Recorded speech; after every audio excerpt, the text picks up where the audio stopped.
অবশ্যই, এখানে আত্মবিশ্বাসের শক্তির একটি গল্প দেওয়া হল। এক গ্রামে এক যুবক বাস করত, যে ছিল অত্যন্ত লাজুক ও আত্মবিশ্বাসের অভাবযুক্ত।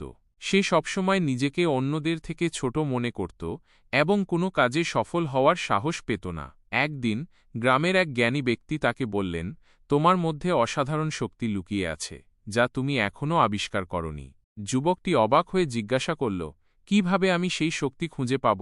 জ্ঞানী ব্যক্তি উত্তর দিলেন, নিজের উপর বিশ্বাস রাখো, নিজের দুর্বলতাগুলোকে জয় করার চেষ্টা করো এবং কখনো হাল ছেড়ো না। যুবকটি জ্ঞানী ব্যক্তির কথা মেনে চলল। সে প্রতিদিন নিজের দুর্বলতাগুলো নিয়ে কাজ করতে শুরু করল। ধীরে ধীরে তার আত্মবিশ্বাস বাড়তে লাগল। সে নতুন নতুন কাজে অংশ নিতে শুরু করল এবং প্রতিটি কাজে নিজের সেরাটা দেওয়ার চেষ্টা করল। সময় যত গড়াতে লাগল, যুবকটি বুঝতে পারল যে তার মধ্যে সত্যিই অসাধারণ শক্তি রয়েছে। সে এখন আর নিজেকে ছোট মনে করে না, বরং সে নিজের ওপর বিশ্বাস রাখে এবং যে কোনো কঠিন পরিস্থিতি মোকাবেলা করার সাহস রাখে।